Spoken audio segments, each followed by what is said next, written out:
अति बड़ी। और फिर चर्चा करने लगते थे। हुआ श्रृंगार का बखत। और फिर श्रृंगार का वर्णन करते हैं। श्री राज श्री ठकुराइन जी प्रथम भवन में विराजमान भये। श्यामा जी का श्रृंगार और राज्य का श्रृंगार वर्णन करते हैं। संध्या को आरती हुई। और संध्या को गौरी आरती होती है, संध्या आरती होती है। सब साथ खड़ा देखत। सब सुंदर साथ खड़े होकर के जो शिवजी साहब जी की आरती होती है वो सब देखते हैं। एक तरफ लाल दास।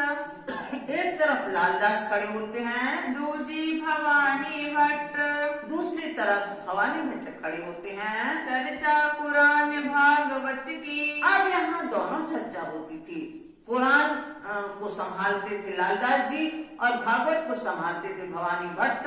तो यहाँ दोनों की चर्चा होती थी। होत है लटपट। लटपट मिली जुली चर्चा होती है। श्री राज करते हैं मायने। शिवजी साहब उन शब्दों के मायने करते हैं, अर्थ करते जाते हैं जो इन लोगों से नहीं बनते। सुनने वाला साथ। और सुनने वाले सुंदर साथ हैं। कोई सवाल करते हैं। और कोई बीच में यदि प्रश्न करता है तो कोई बानी लेवे हाथ। कोई वाणी हाथ में लिए हुए हैं। अव्वल खान ले आया। अव्वल खान इसी समय लेके आए अपने साथियों को। जहान मोहम्मद को। जहान मोहम्मद को लेके आए। चर्चा सुनी मास दोई लोग। ये जहान मोहम्मद ने 2 महीने शिवजी साहब जी से चर्चा सुनी। घायल भया दिन में। घायल ने बहुत प्रभावित हुआ चर्चा सुन करके। पर था अर्ध पक्का। लेकिन अभी पूर्णतः पक्का नहीं हुआ था, वो पूर्णतः सुंदर साथ नहीं बना था। सुन लीला फिरी सुरत। और लीला अखंड धाम की लीला सुनती थी, सुनते था वो तो उसकी सुरता फिरती थी। लाल उत्तम सुनाई। लालदास उत्तम दास सुनाते हैं। लड़ाई हुई उन बखत। और उस समय आपस में बहस होने लगी। जात रहिया घर को। जात रहा घर को।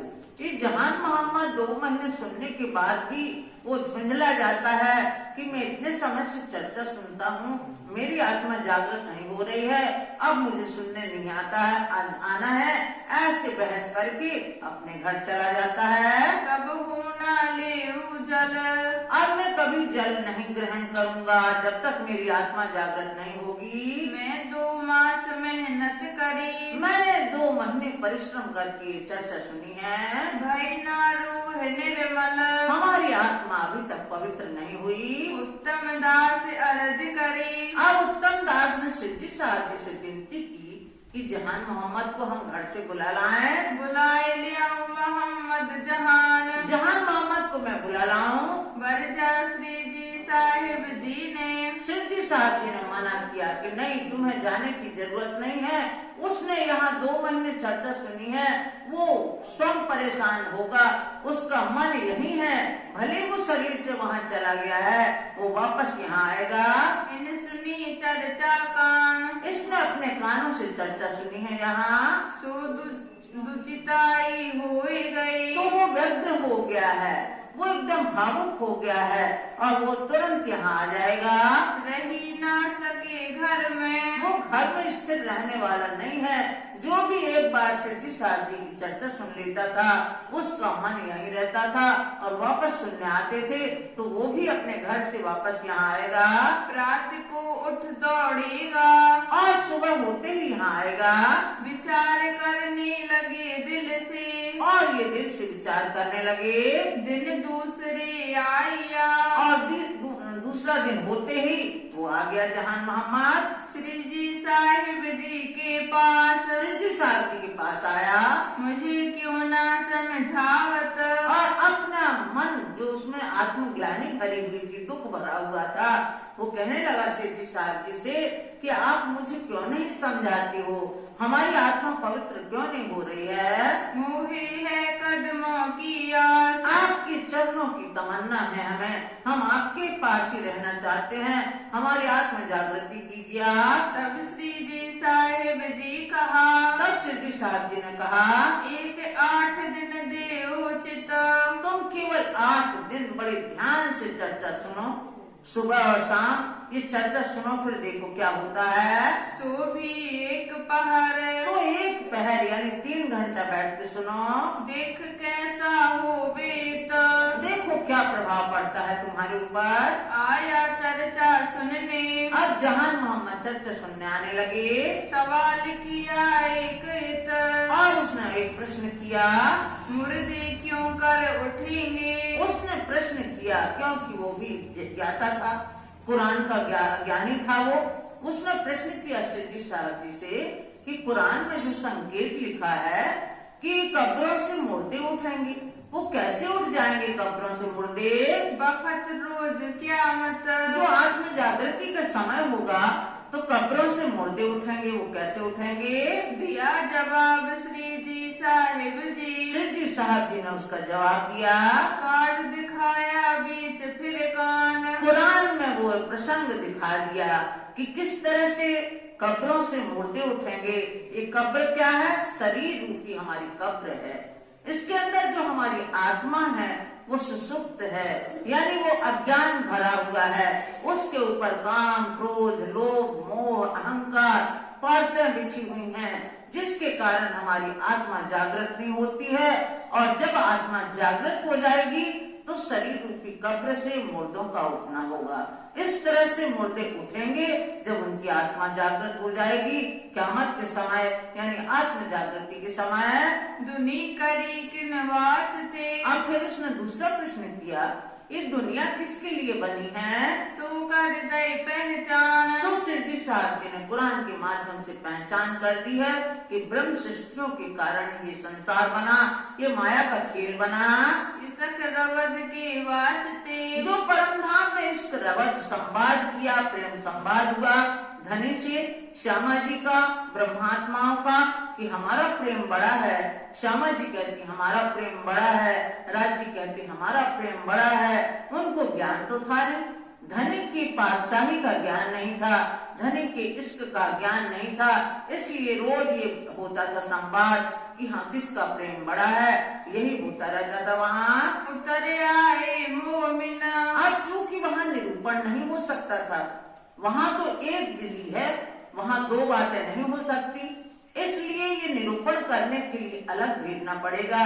तो इसके कारण ये खेल बना और वहीं मूल मिलावा में बिठा करके सब ब्रह्मात्माओं को उनकी सुरता यहाँ भेज दी खेल में। उनके तन वही हैं, परात्म उनकी वही है। नूर जलाले मांगिया, नूर जलाले मांगिया, कुरान में नूर जलाल किसको कहा गया है, अक्षर ब्रह्म को। अक्षर ब्रह्म ने मांगा, क्या मांगा, अक्षरातीत के महल में प्रेम इश्क बरतत सो सुध अक्षर को नहीं किंबित केल कर। उन्होंने ये मांगा अक्षर ब्रह्म ने कि यहाँ मधुर मधुर ध्वनि आवाज आ रही है और नवरंगबाई का नृत्य चल रहा है। यहाँ कौन सी लीला होती है धनी के साथ में ब्रह्मात्माओं की, यहाँ के अंतरा की लीला कौन सी है, ये देखने की इच्छा हमारे धाम धनी ने अक्षर ब्रह्म के मन में भी डाल दी और सखियों के मन में डाल दी कि ये दूसरा पुरुष कौन है, क्या करता है, कौन सा खेल बनाता है। हमारे धाम धनी ने बताया कि हमारे 7 अंग हैं, अक्षर ब्रह्म ये बाल लीला करते हैं, ये कई ब्रह्मांड बनाते हैं, पाव पलक में कई ब्रह्मांड बनाते हैं और मिटाते हैं, ये इनका काम है। ये दुख का खेल बनाते हैं। सखियों ने कहा दुख का खेल कैसा होता है, तो उन्होंने कहा वो मत देखो, तुम्हारे देखने जोग नहीं है, तुम नहीं देख सकती। उन्होंने कहा नहीं हमें तो देखना है। फिर धनी ने कहा कि तुम वहाँ सब भूल जाओगी, अपने आप को भूल जाओगी, अपने घर को भूल जाओगी, हमें भूल जाओगी, तुम वहाँ पानी पत्थर आदि सब पूजने लगोगी, अलग अलग प्रांतों में अलग अलग देशों में जाओगी, किसी को भी खबर नहीं रहेगी। इसलिए ऐसा खेल मत देखो। देखो इश्क रूहन, देखो इश्क रूहन, जो ब्रह्मात्मा का प्रेम है इनकी परीक्षा ले रहे हैं धनी। ये खेल देखने तो आए हैं लेकिन अपना प्रेम भूल गई हैं। जो परमधाम में प्रेम था हमारा, उस प्रेम को हम भूल बैठे हैं। हम केवल अगर हमें थोड़ा सा ज्ञान आ जाता है तो उसी अहंकार में रहते हैं, हम प्रेम करना बिल्कुल भूल गए हैं। और जब तक प्रेम नहीं आएगा तब तक हम परम धाम नहीं जा सकते। तो ये प्रेम की परीक्षा होनी थी, इस वास्ते दिखाइया। इसलिए ये तीसरा ब्रह्मांड दिखाया। पहले ब्रज में रहे वहाँ प्रेम था, रास में रहे वहाँ भी प्रेम था, लेकिन ब्रज का ब्रह्मांड कैसा था? काल माया का ब्रह्मांड था, अज्ञानता का ब्रह्मांड था। उन्हें मालूम नहीं था कि किसके साथ हम खेल रहे हैं। रास में थोड़ा ज्ञान था, आधी नींद थी, आधी जागृत अवस्था थी, ऐसे अर्ध सुप्तावस्था थी रास में। अब रास में जब वो विरह होता है, अंतर ध्यान लीला होती है, तब एक क्षण के लिए वो कहती है कि धनी ऐसे घर ले चलो जहां आपसे हमें दूर न रहना पड़े। और जब एक क्षण के लिए जागती है परम धाम में, तो फिर उनको याद आता है कि हम तो दुख का खेल देखने गए थे, दुख का खेल देखा ही नहीं, अभी साथ ही में थी धाम धनी के साथ में, अलग अलग तो गई नहीं है। तो फिर ये तीसरा ब्रह्मांड बना। दो तकरार दो वीर, दो तकरार, जो कुरान में तकरार करके कहा गया है, दो तकरार एक रात के दो खंड में, मतलब रब्रज की लीला भी हुई और रास की लीला हुई। प्रात कोई तीसरा, और फिर ये तीसरा ब्रह्मांड जागने का ब्रह्मांड बना। रचया इंद्र जो फिर, तीसरा इंद्र बनाना पड़ा, तीसरा ब्रह्मांड बनाना पड़ा। रास लीला खेल के, रास लीला खेल के आए बरारब श्याम। रास लीला के पश्चात में हमारे राज्य के हुक्म की शक्ति लेकर के मुस्तफा बेग के तन में मोहम्मद साहब की शक्ति वहाँ पहुँची, श्यामा जी की शक्ति पहुँची अरब देश में। आए बरारब श्याम, बरारब यानी अरब के बीच में श्याम स्वरूप, हुक्म के स्वरूप बन के गए वहाँ। सो कागज कलाम अल्लाह का, सो कागज कलाम अल्लाह का।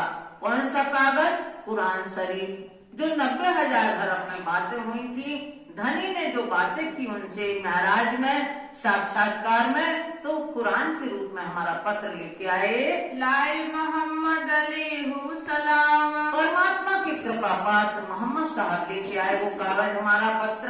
करी शरत 10 ही 11 ही, और ये वादा भी किया था उसमें जो लिखे गए संकेतों में, 10वीं सदी में या 11वीं सदी में ये वादा किया था कि हम आएंगे आपको जगाने के लिए। हमें आवेंगे फिर, हम फिर से आएंगे जब ब्रह्मात्माओं की तीसरे ब्रह्मांड में भी हम आएंगे और ब्रह्मात्माओं की सिफारिश करेंगे, ऐसे मोहम्मद साहब ने वादा किया था। जो रूहें थी ब्रजरास में, जो ब्रह्मात्माएं ब्रज और रास में थी, सो आवे दूजी बेर, सब दूसरी बार भी इस ब्रह्मांड में भी आएंगी, क्योंकि वहाँ तो एक दिल ही है। यदि एक की इच्छा है कि हमें खेल देखना है तो सबको खेल देखना पड़ेगा, सबको आना पड़ेगा। इस तरह इस ब्रह्मांड में आई। तब काजी होए के, तब काजी होए के कौन आएंगे?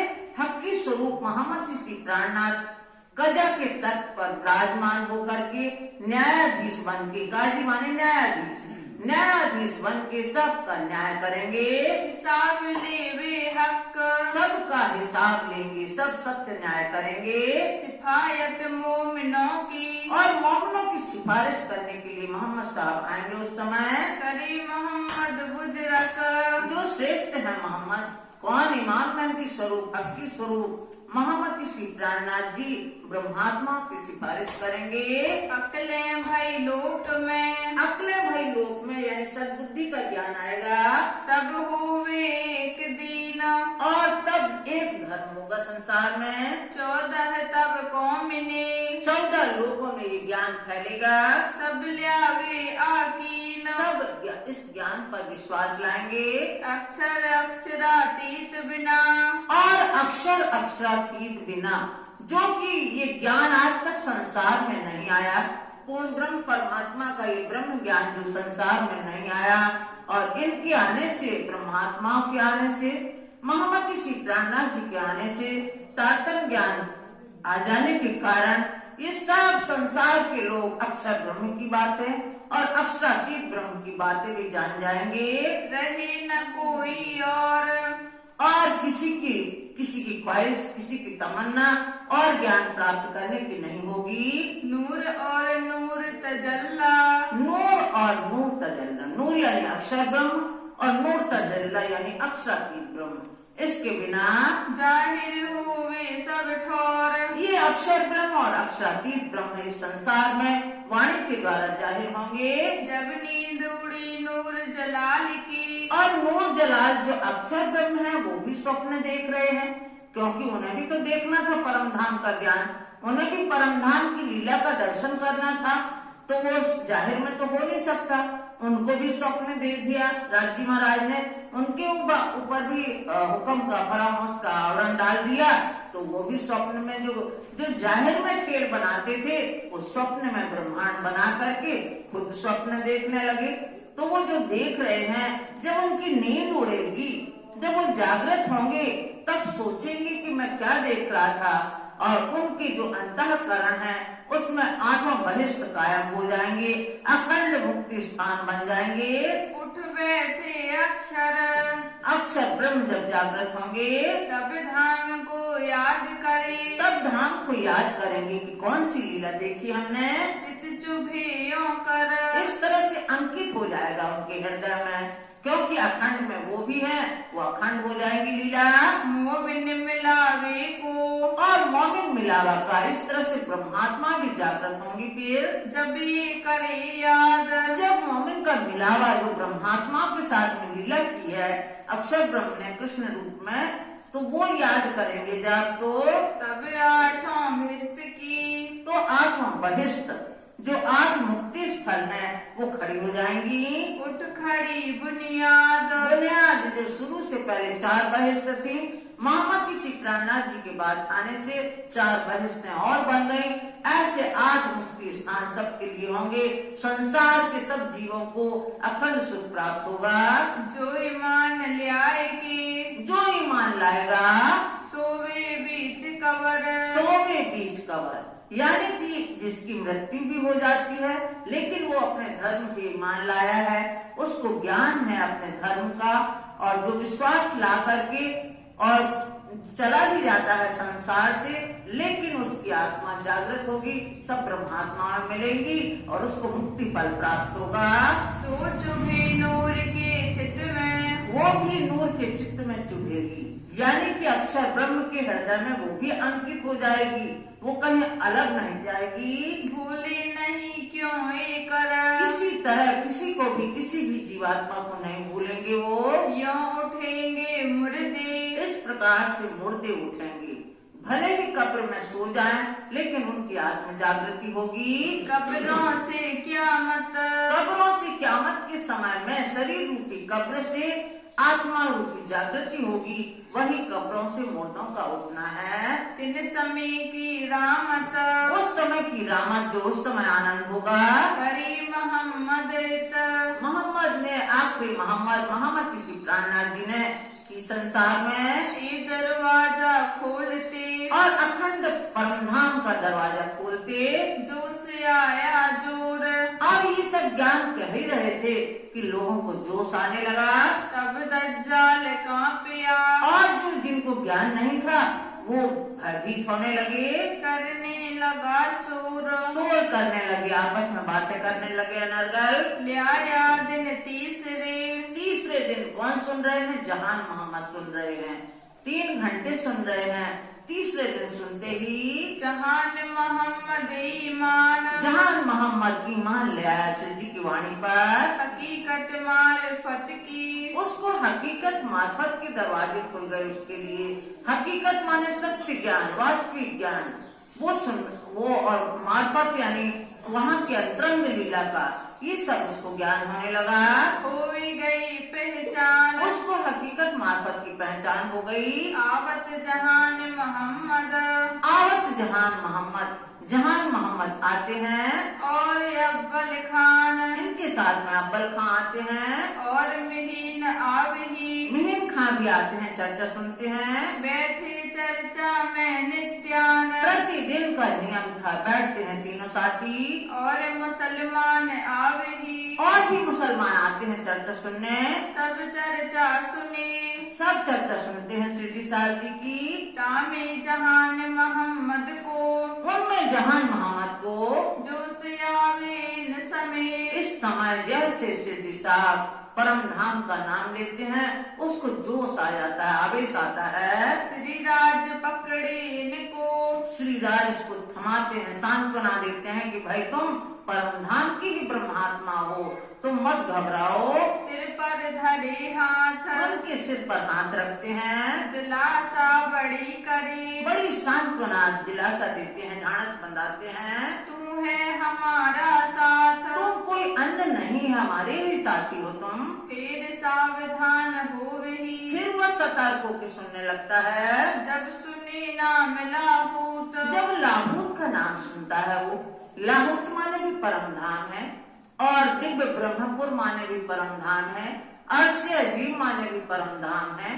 जब वो लाहूत का नाम सुनता है तो फिर उसके अंदर जोश आने लगता है। तब फिर गिरे जोश में, तो फिर आनंद में भावा विहल होकर के वो गिरने लगता है। याद करे क़यामत, और क़यामत अपने आत्म जागृति को याद करता है कि कितना सुंदर अवसर होगा जब सबकी आत्म जागृति हो जाएगी। यों चर्चा रात को हो रही, इस तरह रात को भी चर्चा होती है। जब रही पिछली घड़ी चार, पिछली घड़ी 4, जब सुबह के 4:30 बजते हैं तब तक चर्चा होती रहती है रात भर। तब साथ विदा होएगी, तब सुंदर साहब विदा होते हैं वहाँ से। फिर करे विचार, फिर सिद्धि साहब और कई साथी बैठे रहते हैं, विचार करते हैं। तब श्री राज आरोग्य के, तब सिद्धि साहब जो कि पूरी रात से जग रहे हैं, थोड़ा सा स्वल्पाहार दे करके और हिंडोले में पहुंचते हैं। हिंडोले खाट पौड़त, हिंडोले खाट हिंडोला में पहुंचते हैं। पीछे साथी इन समय, और जो साथी हैं वो भी चर्चा करते हैं सिद्धि साहब जी को रिझाने के लिए। रास की राम ते गावत, रास की राम ते गाते हैं जिससे सिद्धि साहब प्रसन्न रहे हमारे। यों करते भोर हो रही, ऐसा करते करते प्रातः काल हो जाता है, सवेरा हो जाता है। लीला भई मास चार, यहाँ 4 महीने लीला चली औरंगाबाद के बीच में। नित्याने उत्सव कीर्तन, प्रतिदिन उत्सव कीर्तन होता है। हुआ साथ रंग करार, 7 अंग करार, यानी कि उन्हें बहुत चैन आता है इसमें। पठान फतेह मोहम्मद, अब यहाँ एक फतेह मोहम्मद पठान रहते हैं। ये बात सुनी कान, उन्होंने अपने कानों से ये बात सुनी। कहा जहान मोहम्मद को, अब ये बात उसने सुनी कि जो जहान मोहम्मद है, जो हम सबको धार्मिक शिक्षा देता था, वो सिद्धि साहब जी के कदमों लग गया और 3 घंटे वहाँ चर्चा सुनता है। ये सब बातें फतेह मोहम्मद ने सुनी। चूंकि वो आगेवान था, सरदार था यहाँ फौज में, तो उसने ये बातें सुनी। कर दे वैरागी की पहचान, अब जहान मोहम्मद से उसने कहा, फतेह मोहम्मद ने, कि जो ये बैरागी आए हैं इनकी पहचान हमें करवाओ। 40 हदीसें लिख दई, उसने फतेह मोहम्मद ने 40 हदीसें लिख करके उसको दी। यदि तुम इनके जवाब ले आओगे उनसे तो हम ये समझ लेंगे कि यही आखिरी जमाने की इमाम मेहदी हैं। जो इनके करे मायने, जो इनके मायने वो कर देंगे तो तहकीक जानियो, तो ये निश्चय समझ लेना कि यही आखिरी हमारे आखिरी जमा इमाम मेहदी हैं। होवे खाविंद जमाने, ये जमाने के खाविंद हमारे मालिक हैं। ले आया हदीस जहान मोहम्मद, जहान मोहम्मद वो 40 हदीसें लेके आए। कहीं आगे श्री जी साहिब, सिद्धि साहब जी से आगे विनती की उन्होंने। तू ही कर दे इनके मायने, अब सिद्धि साहब आपने देखा होगा, सूरत में देखा होगा और भी जहाँ ये हुई चर्चा, जो लाता है वहाँ गोविंद बल्लभ लाते हैं तो उन्हीं से खुलवा देते हैं कि तूहिन के अर्थ कर दे और राज्य की महर से वो अर्थ बताने लगते हैं प्रश्नों के। अब यहाँ भी जहान मोहम्मद से कहा कि तूहिन के मायने कर दे, तुझसे ये इनके अर्थ बन जाएंगे। किल्ली रूह अल्लाह की पावे जब, और इनके मायने इनके अर्थ तुम कब कर सकोगे, जब रूह अल्लाह सदगुरु श्री देवचंद जी जो तारतम ज्ञान रूपी चाबी लेके आए हैं वो तारतम्य ज्ञान रूपी चाबी जब तुम्हें मिल जाएगी तो तुमसे ये अर्थ स्पष्ट होने लगेंगे। तुम ये तारतम्य ज्ञान रूपी चाबी ले लो तो तुमसे भी अर्थ स्पष्ट हो जाएंगे। जब इनने तलब करी, जब इनने तलब की, इनने इच्छा जाहिर की कि हमें भी वो चाबी दीजिए, तारतम्य ज्ञान रूपी मंत्र दीजिए जिससे हम इनके अर्थ खोल सके। किल्ली अल्लाह कलाम, किल्ली माने चाबी, अल्लाह कलाम परमात्मा के वचन खोलने की जो चाबी है वो हमें भी दे दो आप। तब जहान मोहम्मद को, तब जहान मोहम्मद को उनकी इच्छा के अनुसार उन्हें तारतम्य मंत्र दिया गया। भाई पहचान इस्लाम, जब उन्हें धर्म की वास्तविक पहचान हुई, जब तारतम्य ज्ञान रूपी चाबी मिल गई, तब सब खुल गई। तब सब हदीसों के मायने स्पष्ट हो गए उनसे। हकीकत मारिफत द्वार, हकीकत और मार्फत के दरवाजे खुल गए। नजर भई बका मिनी, अखंड में उसकी दृष्टि पहुंची। किया दीदार परवरदिगार, किया दीदार परवरदिगार, परवरदिगार यानी पूर्ण ब्रह्म परमात्मा की राज समाधि के दर्शन किए। तब गया फतेह मोहम्मद पे, जब वो संतुष्ट हो गया तब फतेह मोहम्मद के पास गया। एक पूछत तुम्हें सवाल, हम तुमसे एक प्रश्न करते हैं, जो इनका दे जवाब, यदि तुम इसका जवाब दे दोगे तो होवे तेरा मुझ पर भाल। हमारे ऊपर बड़ा एहसान होगा तुम्हारा। यदि तुमने तो 40 हदीसें दी थी, उसका जवाब हमने दे दिया, तुम हमारे एक प्रश्न का जवाब दे दोगे तो हमारे ऊपर बड़ा एहसान होगा तुम्हारा। खुदाई की सूरत का, और तुम जो पढ़ते हो कुरान, सुनते हो सब ज्ञान, खुदा की सूरत परमात्मा का स्वरूप कैसा है इसके बारे में बताओ। मुझे दे उत्तर, हमें इसका जवाब दे दो कि कैसी सूरत लिखी गई है कुरान में, कैसा बताया गया है। फरमाया फरमान हदीसों, फरमान और हदीसों यानी कुरान और हदीसों में क्या फरमाया है मोहम्मद साहब ने, वो बताइए हमें। कर मेरी जमा खातर, हमारी तसल्ली के लिए तुम इसका जवाब दो। रुए तरवी फील लैलतुल मिअराज, अब लैलतुल कद्र की रात्रि में जब मोहम्मद साहब को साक्षात्कार हुआ तो राज्य के सन्मुख उन्होंने बातचीत की। ये बात सत्य है, एक कलाम बरहक, ये वचन तो सत्य है कि उनकी मेराज में, जिसको मेराज कहा गया है, मेराज माने साक्षात्कार की वो रात्रि, उसमें जो महिमावान रात्रि में जो इनकी बातें हुई थी राजी महाराज से 90,000 अरब में, ये बात तो सत्य है। के दिल तुम्हारे शक है, कि तुम्हारे दिल में संदेह है, इस बात में भी तुम्हें सत्यता दिखाई देती है कि तुम्हें संदेह लगता है। देव जवाब माफक, तो अपने अनुसार हमें जवाब दो।